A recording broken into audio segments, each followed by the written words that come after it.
Hello everyone, welcome to our Pariksha Gaon. आपके परीक्षा गांव में non tech plus tech both classes available हैं। तो आज की क्लास स्टार्ट करने से पहले आप अपने चैनल परीक्षा गांव को जल्दी से लाइक, सब्सक्राइब और ज्यादा से ज्यादा शेयर कर दीजिए। प्लस लेटेस्ट वीडियोस पाने के लिए बेल आइकन को प्रेस करना ना भूलिएगा। तो चलते हैं हम अपनी क्लास की ओर। तो आज हम फिजिक्स की क्लास लेंगे जिसमें आपने पिछली क्लासेस में क्या क्या पढ़ लिया है। प्रेशर पढ़ लिया है, एटमॉस्फेरिक प्रेशर पढ़ लिया है। तो आज की क्लास में हम हाइड्रोस्टैटिक प्रेशर पढ़ने वाले हैं, अर्थात द्रव स्थैतिक दाब। तो टाइम वेस्ट ना करते हुए चलते हैं हम आज हाइड्रोस्टैटिक प्रेशर के बारे में पढ़ते हैं और इससे रिलेटेड कुछ कॉन्सेप्ट्स को समझते हैं। ओके, तो चलते हैं हम अपनी क्लास की ओर। आप देख रहे हो फिगर हमारा क्या दिखा रहा है कि एक सिलेंडर है जिसकी हमने हाइट क्या ले ली है, h ले ली है। क्रॉस सेक्शनल एरिया क्या ले लिया है, a ले लिया है। और इस सिलेंडर में हमने क्या कर दिया है, वाटर को, जल को भर दिया है।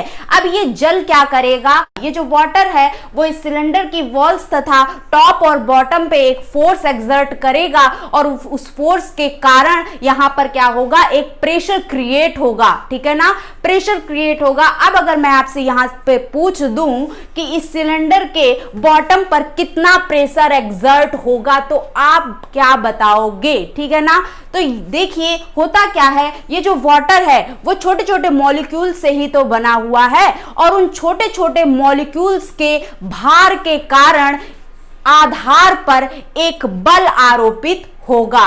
ठीक है ना, अब उसी बल को यदि हम क्या कर दें, क्षेत्रफल से भाग दे दें। किसके क्षेत्रफल से, इस सिलेंडर के आधार के क्षेत्रफल से, जहां पर बल हमारा लग रहा है उसके क्षेत्रफल से यदि हम भाग दे दें तो हमारा दाब निकल कर आ जाएगा। ठीक है ना, अर्थात P बराबर F/A हो जाएगा। लेकिन यदि हमको क्या गिवन हो, डेंसिटी गिवन हो, किसकी, वाटर की, अर्थात अगर हमें जल का घनत्व पता हो तब हमें दाब निकालना हो, तब आप कैसे निकालोगे। इसके पहले की क्लास में मैंने अच्छे से आपको डिराइव करके बताया था, फिर भी हम यहाँ पे फ्लैश आपको दे देते हैं। देखिए होता क्या है, ये जो छोटे छोटे मॉलिक्यूल्स हैं वाटर के, उनका कुछ ना कुछ भार होता होगा। ठीक है ना, यदि हम उस भार को, ये पूरे वाटर मॉलिक्यूल्स के भार को अगर हम W ले लें और इनका द्रव्यमान जो है वो m ले लें तो भार क्या आ जाएगा, m इंटू जी ही तो आ जाएगा। और इसी भार के कारण वो आधार पर बल आरोपित कर रहे हैं, अर्थात हम कह सकते हैं कि भार जो होगा वो बल के बराबर होगा, अर्थात F बराबर mg होगा। तो हम कह सकते हैं कि प्रेशर हमारा कितना हो जाएगा, mg/A हो जाएगा। अब आपको एक डेरिवेशन पता होगा कि डेंसिटी बराबर क्या होता है, मास पर यूनिट वॉल्यूम होता है, अर्थात घनत्व बराबर द्रव्यमान बटा आयतन होता है। यहां से आप द्रव्यमान की वैल्यू क्या निकाल लोगे, क्या आ जाएगा, घनत्व गुणा आयतन आ जाएगा। इस द्रव्यमान को आप प्रेशर में क्या कर दीजिएगा, पुट कर दीजिएगा, तो आपका वैल्यू क्या निकल कर आ जाएगा, दाब बराबर घनत्व गुणे आयतन गुणे G/A आ जाएगा। अब अगर मैं आपसे पूछूं यहां पर आयतन क्या होगा, इस सिलेंडर का आयतन क्या होगा, तो आप क्या बताओगे, क्रॉस सेक्शनल एरिया अर्थात A इंटू क्या कर दोगे, H। यहीं पे तो बल लग रहा है, जितना एरिया ये होगा उतना एरिया ये होगा, अर्थात A इंटू H कर देंगे, आयतन आ जाएगा। आयतन की जगह आप A इंटू H पुट कर दीजिए तो क्या निकल कर आ जाएगा, P बराबर घनत्व गुणे क्षेत्रफल गुणे H गुणे G/A आ जाएगा। न्यूमरेटर और डिनोमिनेटर दोनों से आप क्या कर दीजिएगा, क्षेत्रफल को कैंसल आउट कर दीजिएगा तो आपका दाब निकल कर क्या आ जाएगा, ρGH आ जाएगा। ठीक है ना, जहां पे रो क्या है, पानी का घनत्व है, डेंसिटी ऑफ वाटर है, जी क्या है, गुरुत्वीय त्वरण है, एच क्या है, आपका जल स्तंभ है, या हम कह सकते हैं कि इस सिलेंडर में कितनी हाइट तक पानी भरा हुआ है वो हमारी हाइट है। ठीक है ना, तो अब आपको क्लियर हो गया होगा कि हाइड्रोस्टैटिक प्रेशर क्या होता है। हाइड्रोस्टैटिक प्रेशर क्या होता है कि जब हमारा जल जो होता है वो स्थिर रहे और उसके छोटे छोटे मॉलिक्यूल्स के द्वारा किसी इकाई क्षेत्रफल पर लगने वाला बल ही क्या कहलाता है, हाइड्रोस्टैटिक प्रेशर कहलाता है, अर्थात द्रव स्थैतिक दाब कहलाता है। इतना क्लियर। आपने डेरिवेशन भी पढ़ लिया कि P बराबर F बटे A होता है, इसके साथ साथ डेंसिटी के टर्म पे कहे तो रो जी एच आता है। इतनी बात आपको क्लियर। तो चलते हैं हम कुछ और कॉन्सेप्ट्स इसमें समझते हैं इसी डेरिवेशन से, रो जी एच से। अब आप इस फिगर में क्या देख रहे हो, हमारा क्या है, एक समुद्र है जिसमें हमारे क्या कर रहे हैं, ड्राइवर्स ड्राइव कर रहे हैं। कौन, कितने ड्राइवर्स हैं यहाँ पे, 3 ड्राइवर्स हैं, उससे मतलब नहीं है, लेकिन ये हमें देखना है ये कुछ समुद्र से कुछ गहराई पर ये क्या कर रहे हैं, ड्राइव कर रहे हैं। और आप देख रहे हो ये ज्यादा कुछ प्रोटेक्शन पहनकर ड्राइव नहीं कर रहे हैं। इसका कारण क्या है वो अभी आपको पता चल जाएगा। अगर मैं आपसे पूछूं यहाँ पे हमारी जो हाइट है वो मैंने आपको अभी बता दी है कि ज्यादा गहराई पर ये ड्राइव नहीं कर रहे हैं। और मैंने आपसे क्या पूछा कि ये क्यों प्रोटेक्टिव कोई सूट्स पहनकर ड्राइव नहीं कर रहे हैं, क्यों नहीं कर रहे हैं, प्रोटेक्टिव सूट्स पहनकर क्यों नहीं ड्राइव कर रहे हैं। तो आप जो बताओगे ये यही बताओगे कि इन पर जो दाब लग रहा है वो कम लग रहा है, ठीक है ना। कितना दाब लग रहा है अगर मैं आपसे पूछ दूं तो कितना बताओगे, तो रो जी एच लग रहा है, जहां पे रो क्या हो जाएगा, इस पानी का घनत्व हो जाएगा, जी हमारा क्या हो जाएगा, गुरुत्वीय त्वरण हो जाएगा, और एच जो होगी गहराई हो जाएगी। पानी के तल से लेकर इन तक क्या हो जाएगी, गहराई हो जाएगी। तो यहां पे हम कह सकते हैं कि दाब जो है वो किस पर डिपेंड कर रहा है, एच पर डिपेंड कर रहा है, ठीक है ना। जैसे जैसे अगर ये नीचे जाते जाएंगे, अगर मैं आपसे पूछूं कि इन पर जो दाब लगेगा उस पर क्या प्रभाव पड़ेगा, तो जल्दी से बताइए क्या होगा, दाब पर क्या प्रभाव पड़ेगा यदि ये नीचे जैसे जैसे जाते जाएंगे। तो आपका कहना यही रहेगा कि भाई जैसे जैसे नीचे जाते जाएंगे गहराई इनकी क्या होती जाएगी, पानी के तल से इनकी गहराई क्या होती जाएगी, बढ़ती जाएगी। और हमें पता है कि दाब जो होता है वो हमारा गहराई के समानुपाती होता है, डायरेक्टली प्रोपोर्शनल होता है। अर्थात हम कह सकते हैं जैसे जैसे ये नीचे जाते जाएंगे वैसे वैसे इन पर दाब बढ़ता रहेगा। और दाब बढ़ने के कारण ही ये क्या करते हैं, ये आप देख रहे हो, वो लोग क्या थे, समुद्र तल से कुछ गहराई पर थे। इनको आप देख रहे हो समुद्र तल से, देखिए समुद्र के बिल्कुल नीचे निचले तल पर आ गए हैं, यहाँ पे जमीन दिखने लगी है, ठीक है ना। समुद्र के काफी निचले तल तक आ गए हैं। तो इन्होंने देखिए क्या पहना है, एक प्रोटेक्टिव सूट पहना है। क्यों पहना है, कारण आपको समझ में आ गया होगा, क्योंकि इन पर जो दाब लग रहा है वो ज्यादा लग रहा है। एक्सेसिव प्रेशर लगने के कारण इन्होंने प्रोटेक्टिव सूट पहना है ताकि उस एक्सेसिव प्रेशर को काउंटर बैलेंस कर सकें। इतनी बात क्लियर हो गई। तो इन पर दाब अधिक लग रहा था इसलिए इन्होंने ऐसा किया।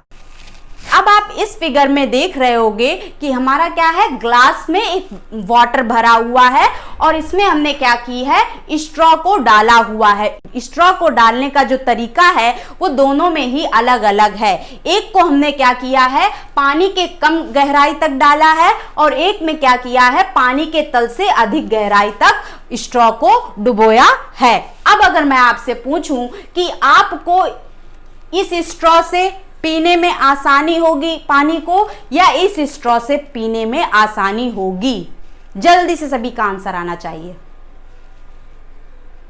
ओके, तो जिन्होंने भी ये बताया है इसमें उनको आसानी होगी वो कहीं से भी नहीं गलत है, बिल्कुल सही है। और ऐसा क्यों है, इसका कारण सभी को पता होना चाहिए। जिन्होंने भी सही आंसर दिया है इसका कारण ये है कि इस स्ट्रॉ का जो एंडिंग पॉइंट है वो पानी के तल से देखिए क्या है, कम गहराई पर है, पानी के तल से कम गहराई पर है। और आपको पता है कि दाब जो होता है वो H के क्या होता है, डायरेक्टली प्रोपोर्शनल होता है। अर्थात हम कह सकते हैं यहां पर जो पानी का दाब होगा वो क्या होगा, कम होगा। और पानी का दाब जब यहाँ पे कम होगा तो पानी को सक करने के लिए क्या होगा, कम दाब लगाने की आवश्यकता पड़ेगी। वहीं अगर आप इसमें देखोगे तो ये देखिए स्ट्रॉ का जो अंतिम छोर जो है वो देखिए पानी के तल से कितनी ज्यादा गहराई पर है। जब गहराई ज्यादा हो गई तो यहाँ पर पानी का जो दाब होगा वो भी क्या हो जाएगा, अधिक हो जाएगा। इन कंपैरिजन टू दिस, ठीक है ना। इसके कंपैरिजन में यहाँ पे दाब अधिक हो गया, और यदि आप क्या करोगे, इस पानी को स्ट्रॉ से सक करोगे तो आपको अधिक ही क्या करना पड़ेगा, दाब लगाना पड़ेगा। ओके, तो इतनी बात आपको क्या हो गई, क्लियर हो गई। अब आप नेक्स्ट फिगर हमारा क्या देख रहे हो कि एक हमारा क्या है, वेसल है, जिसमें हमने पानी को क्या कर दिया है, भर दिया है। साथ ही साथ इस वेसल में आप देख रहे हो कि 1 2 3 4 5 6 हमारे क्या बने हुए हैं, होल्स पहले से बने हुए हैं। और पहले हमने इन होल्स को क्या किया था, बंद किया हुआ था, उसके बाद हमने इसमें पानी भरा। फिर हमने क्या किया, इन होल्स में जो ढक्कन था, जो कैप था, उसको हमने क्या कर दिया, हटा दिया, रिमूव कर दिया। जब हम रिमूव करेंगे तो क्या होगा, पानी जो होगा वो बाहर आने लगेगा। इसका कारण क्या है, पानी क्यों बाहर आने लगा, जल्दी से सभी का आंसर आना चाहिए। पानी क्यों बाहर आने लगा, क्योंकि आपको पता है कि जैसे कि हमारी हीट मूव करती है, हीट कैसे मूव करती है, हमारी हीट जो है वो वार्म बॉडी से कूल बॉडी की तरफ क्या करती है, मूव करती है। यही प्रोसेस जो है वो हमारा दाब पर भी लागू होता है। कैसे लागू होता है, यहां पर आप देख रहे हो पानी का जो दाब है वो अधिक है, और यहां पर हमारा क्या है, एटमॉस्फेयर है। और एटमॉस्फेरिक प्रेशर मैंने आपको बताया था बहुत ही कम होता है, नेग्लिजिबल होता है। तो यहां पर प्रेशर ज्यादा, यहां पे प्रेशर कम, तो हमारा वाटर कहां से कहां को फ्लो करेगा, तो वाटर जो होगा वो हायर प्रेशर से लोअर प्रेशर की तरफ मूव करेगा। जैसे हमारी हीट वार्म बॉडी से कूल बॉडी की तरफ मूव करती है, गर्म बॉडी से ठंडी बॉडी की तरफ मूव करती है, उसी प्रकार से वाटर जो होगा, कोई भी फ्लूइड जो होगा वो हायर प्रेशर से लोअर प्रेशर की तरफ मूव करेगा। तभी हमारा यही कारण है कि वाटर हमारा बाहर को फेंकने लगेगा यहां से। अब आप देख रहे हो कि इस होल से पानी जो आ रहा है वो यहां से कम रेंज, मतलब कम दूरी तक ही जा रहा है। लेकिन अगर आप जो लास्ट में हमारा इस बीकर के लास्ट में होल बना है, वहां से जो पानी निकल रहा है वो हमारा यहां से अधिक दूरी पर गिर रहा है। फर्स्ट वाले होल से देख रहे हैं हमारी कम दूरी पर ही गिर जा रहा है, लेकिन लास्ट वाले होल से जो पानी निकल रहा है वो अधिक दूरी पर गिर रहा है। इसका कारण क्या है, सभी का आंसर सही आना चाहिए, जल्दी से बताइए इसका कारण क्या है। तो आपको पता है कि यहाँ पे हम देख रहे हैं इस होल की जो गहराई है पानी के तल से वो कम है, ठीक है ना। यही कारण है कि यहाँ पे दाब क्या हो जाएगा, कम हो जाएगा। और दाब के कम हो जाने के कारण क्या हो रहा है, ये यहीं पर गिर जा रहा है। यहाँ पर इस होल पर जो प्रेशर है पानी का वो कम है, ठीक है ना। और यहाँ पर हमारा क्या हो जा रहा है, यहाँ पर आप देख रहे हो पानी के तल से जो गहराई है वो देखिए कितनी ज्यादा है। और जब हमारी गहराई ज्यादा हो जाएगी तो दाब अधिक हो जाएगा, और जब पानी में दाब अधिक हम दे देंगे तो पानी जो होगा वो ज्यादा डिस्टेंस पर फ्लो करेगा। यही कारण है ये दूर जाके हमारा जेट फ्लो करता है, या दूर जाकर जेट हमारा गिरता है, ठीक है ना। इतनी बात आपको क्लियर हो गई होगी। दूसरा आपसे अगर मैं यहाँ पे पॉइंट पूछूं कि यहां पर जो होल में पानी गिर रहा है और इस होल से जो पानी गिर रहा है, दोनों में क्या डिफरेंस होगा, वेलोसिटी के फॉर्म में क्या डिफरेंस होगा। यहाँ इस होल से निकलने वाले पानी के वेलोसिटी में और इस होल से पानी जो निकल रहा है उसकी वेलोसिटी में क्या अंतर होगा, जल्दी से सभी का आंसर आना चाहिए।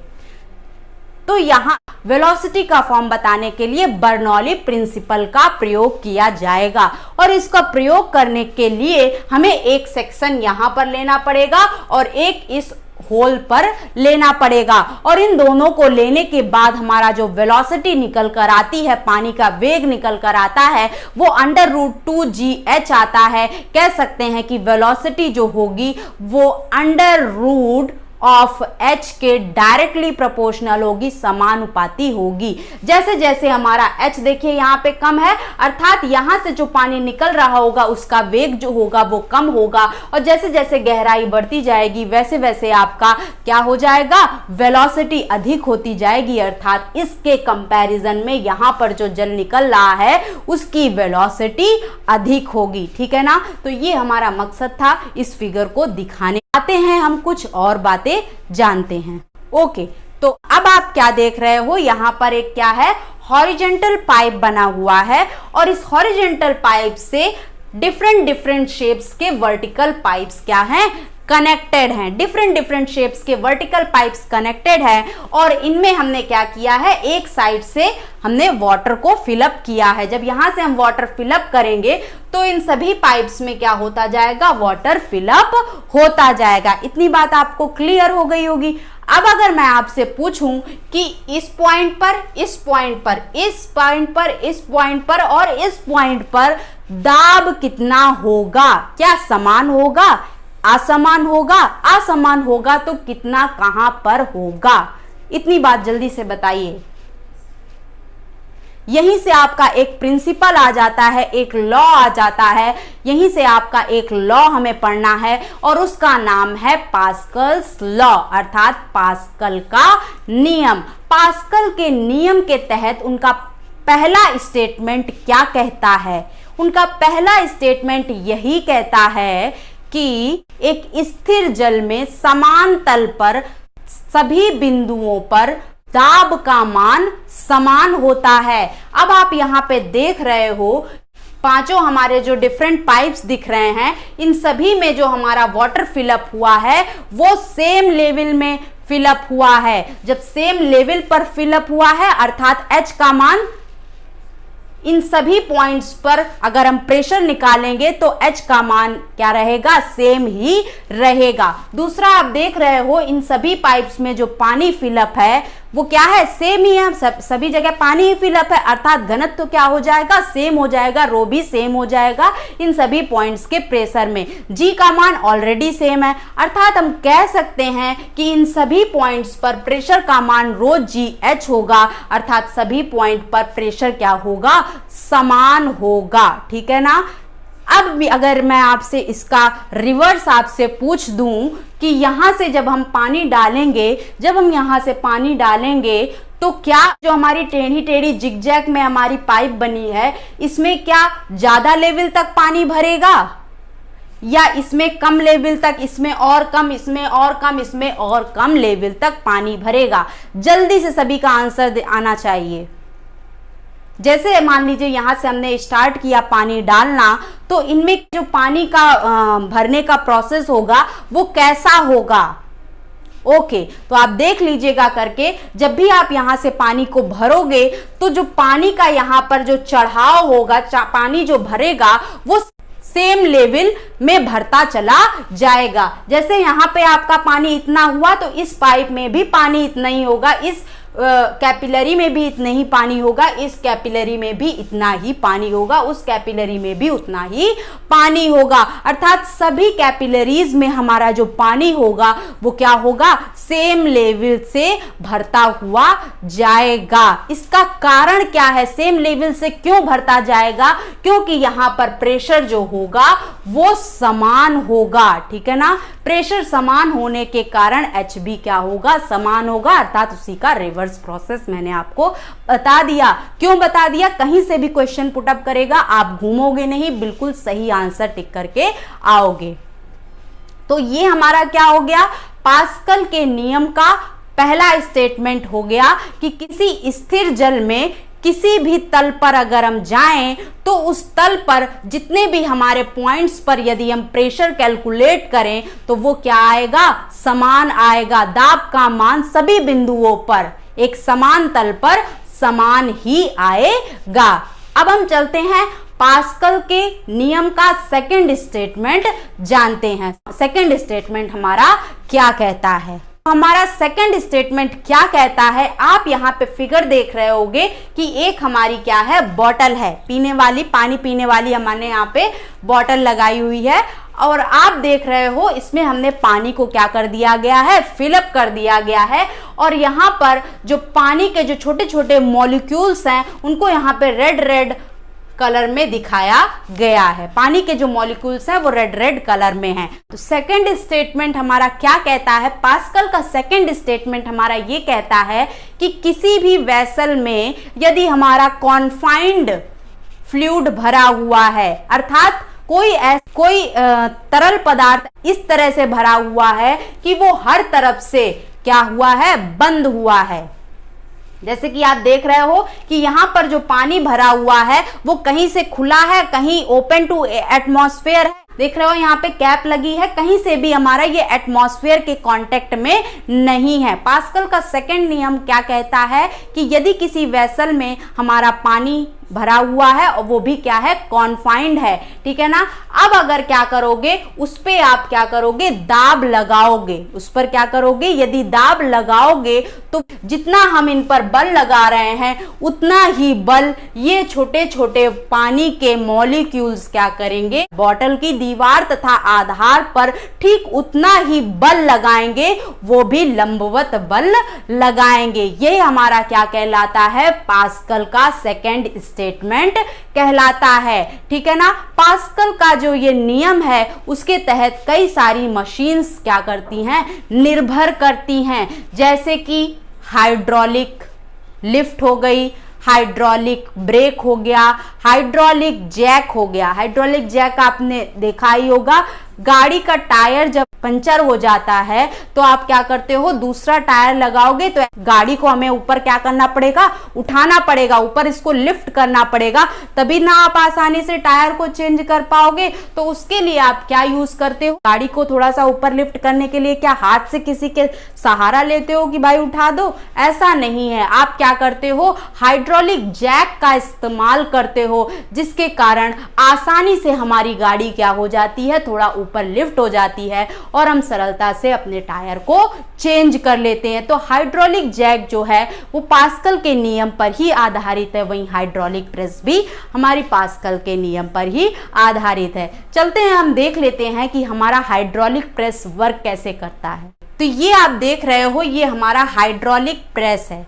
हाइड्रोलिक प्रेस का जो सिस्टम होता है उसमें क्या क्या लगा रहता है, यहां पर आप देख रहे हो क्रॉस सेक्शनल एरिया जो है इसका क्या है, इसकी कंपैरिजन में ज्यादा है, ठीक है ना। और इन दोनों को हमने क्या किया है, हॉरिजॉन्टली कनेक्ट कर दिया है। इसका हमने क्रॉस सेक्शनल एरिया मान लीजिए A1 माना है और इसका क्रॉस सेक्शनल एरिया हमने A2 माना है, और A2 का जो मान है वो क्या है, 10 गुना है इसके क्रॉस सेक्शनल एरिया के, अर्थात 10 टाइम्स ऑफ A1। इसका क्या हो जाएगा, क्रॉस सेक्शनल एरिया A2 बराबर 10 टाइम्स ऑफ A1 हो गया। अब इसमें एक फ्लूइड भरा रहता है, ठीक है ना।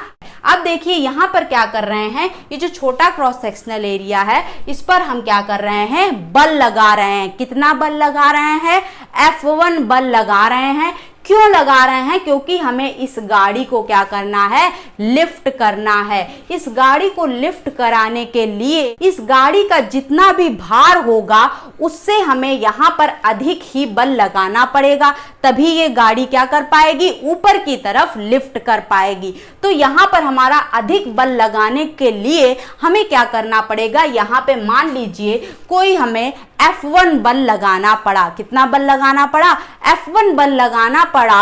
और F1 जब हमने बल लगाया तो इसको हम प्रेशर के टर्म में अगर हम मान लें, यहाँ पे प्रेशर हमारा P1 है, तो P1 कितना निकल कर आएगा, तो P1 बराबर F1 डिवाइडेड बाय A1 आ जाएगा। यहाँ पर प्रेशर हमारा कितना आ गया, P1 बराबर F1 बटे A1 आ जाएगा। अब अगर मैं आपसे पूछूं कि यहाँ पर प्रेशर कितना होगा, देखिए यहाँ का और यहाँ का दोनों का जो लेवल है वो क्या है, सेम है, दोनों का लेवल सेम है। और अगर मैं आपसे पूछूं कि यहाँ पर बताइए दाब कितना होगा, तो अभी मैंने आपको बताया पास्कल के सेकंड स्टेटमेंट के तहत कि यदि हमारा कोई फ्लूइड कॉन्फाइंड हो, किसी वेसल में कॉन्फाइंड रूप से भरा हुआ हो, अर्थात वो एटमॉस्फेयर के कांटेक्ट में ना हो। यहाँ पे क्या फ्लूइड जो है हमारा जो तरल पदार्थ है वो क्या एटमॉस्फेयर से कहीं से भी कांटेक्ट में है, तो नहीं है। देख रहे हैं आप चारों तरफ से हमारा पानी क्या है, बंद है।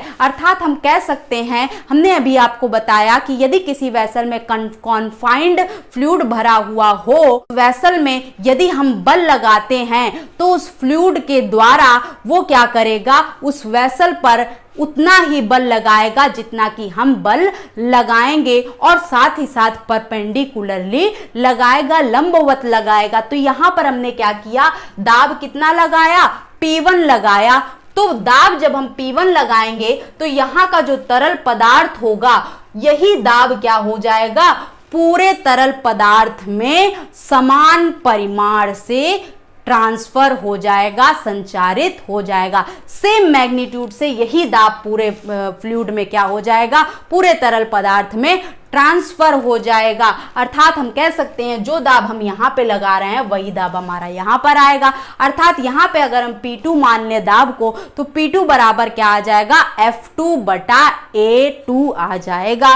और अभी मैंने आपको बताया कि A2 हमने क्या मान रखा है, A1 इंटू 10 मान रखा है, इससे 10 गुना है ना इसका क्षेत्रफल, 10 टाइम्स ऑफ A1 है। तो अगर हम यहाँ पे आपसे बल पूछें कि बल कितना आया, तो आप क्या बताओगे कि F2 बराबर 10 टाइम्स ऑफ P2 इंटू क्या आ जाएगा, और जस्ट अभी मैंने बताया जो दाब यहाँ पे होगा वही दाब यहाँ पे होगा, तो P2 की जगह आप क्या कर दो, P1 कर दो। तो आपका कुल मिलाकर यहाँ पे बल कितना आया, F2 बराबर 10 times of P1 into A1, और P1 इंटू A1 क्या है, F1 ही तो है। यहाँ पर जो हम बल लगा रहे थे वही तो है। अर्थात हम कह सकते हैं कि यहाँ पर जो बल लग रहा है उससे 10 गुना लग रहा है। देखिए उससे 10 गुना लग रहा है, और ये 10 गुना बल ऊपर की तरफ लग रहा है, और ये हमारा सफिशियंट है इस गाड़ी को उठाने के लिए। देख रहे हैं हम यहाँ पे इतना कम बल लगा रहे हैं,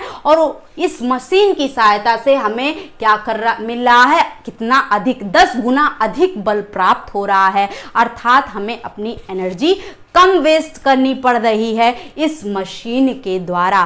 तो ये हाइड्रोलिक प्रेस जो है, इसी प्रकार से हमारा हाइड्रोलिक जैक भी वर्क करता है। तो ये सभी जो मशीन्स हैं वो किस प्रिंसिपल पर आधारित हैं, तो पास्कल लॉस पर ही आधारित हैं। ओके, तो अब आप क्या कर रहे हो, नेक्स्ट फिगर हमारा देख रहे हो कि हमने क्या किया है, एक ग्लास में पहले पानी भरा, आधा भरा है, आधा पानी भरा है, और उसके ऊपर एक कार्डबोर्ड ले लीजिए, एक कोई पेपर ले लीजिए, थोड़ा सा मोटा पेपर ले लिया, और उसको हम क्या कर रहे हैं, अचानक से ऐसे छोड़ दे रहे हैं, और नीचे जो हमारा ओपन पोर्शन था, ग्लास का जो ओपन पोर्शन था जिसको हमने कार्डबोर्ड से ढका था, उस पोर्शन से हम हाथ हटा दे रहे हैं और ऐसे इसको क्या कर दे रहे हैं, पलट दे रहे हैं। तो जो हमारा कार्डबोर्ड होगा, इसमें देख रहे हो, इसको यहाँ पे क्या कर दिया गया, पलट दिया गया है। तो ये जो कार्डबोर्ड जो हमने लगाया था ग्लास पर, वो देखिए नीचे गिर नहीं रहा है, जबकि यहाँ पर ग्लास में क्या हुआ है, हमने पानी भर रखा था, फिर भी ये पानी के भार से नीचे नहीं गिर रहा है। इसका हमें कारण बता दीजिए, आखिर क्यों ये पानी के भार से ये कार्डबोर्ड नीचे नहीं गिर रहा है।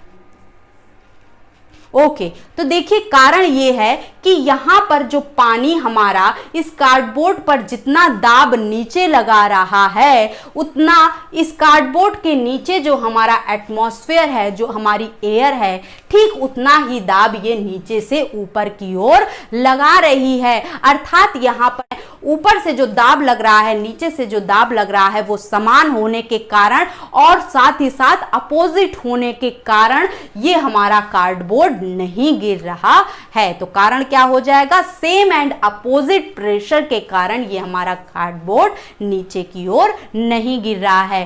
क्लियर हो गया। अब हम चलते हैं कुछ नेक्स्ट कॉन्सेप्ट समझते हैं। तो अब हम अपना नेक्स्ट कॉन्सेप्ट क्या समझते हैं कि प्रेशर का इफेक्ट मेल्टिंग पॉइंट तथा बॉइलिंग पॉइंट पर क्या पड़ता है। Effect of pressure on melting point and boiling point, अर्थात गलनांक बिंदु तथा क्वथनांक बिंदु पर दाब का क्या प्रभाव पड़ता है, इसको जानते हैं। तो सबसे पहले हम क्या करते हैं, मेल्टिंग पॉइंट अर्थात गलनांक बिंदु को लेके चलते हैं। मान लीजिए कोई ऐसा पदार्थ है जिसको गर्म करने पर उसके आयतन में क्या होती है, वृद्धि होती है। तो उस केस में यदि हम उस पर दाब क्या करेंगे, बढ़ाएंगे, यदि हम उस पर दाब बढ़ाएंगे तो उसके गलनांक बिंदु पर क्या प्रभाव पड़ेगा। जल्दी से सभी का आंसर आना चाहिए। गलनांक बिंदु बढ़ेगा या घटेगा। ओके, गलनांक बिंदु भी क्या हो जाता है, बढ़ जाता है। तो क्या एग्जाम्पल हो जाएगा, मोम हो जाएगा, घी हो जाएगा। यदि हम किसी पदार्थ को गर्म करें, उसके आयतन, उसका जो वॉल्यूम हो वो क्या हो, डिक्रीज हो, उसके आयतन में कमी आए, और यदि हम उस पदार्थ पर दाब बढ़ा दें तो उसके मेल्टिंग पॉइंट अर्थात गलनांक बिंदु पर क्या प्रभाव पड़ रहा है, वो घट रहा है। तो जल्दी से इसका एग्जाम्पल बताइए।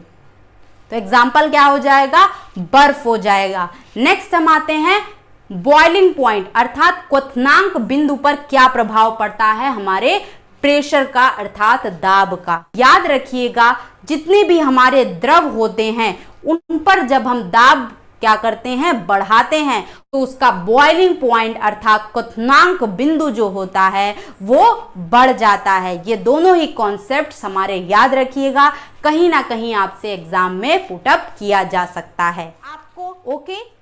ओके, तो आज के लिए इतना ही। अगर आपको हमारी क्लास, हमारे पढ़ाने का तरीका पसंद आए तो आप अपने चैनल परीक्षा गांव को जल्दी से लाइक, सब्सक्राइब और ज्यादा से ज्यादा शेयर कर दीजिएगा। हमारी लेटेस्ट वीडियोस पाने के लिए बेल आइकन को प्रेस करना ना भूलिएगा और ज्यादा से ज्यादा आप क्वेश्चंस की प्रैक्टिस करते रहिए और कॉन्सेप्ट्स को अपने क्लियर रखे रहिए। Okay, thank you.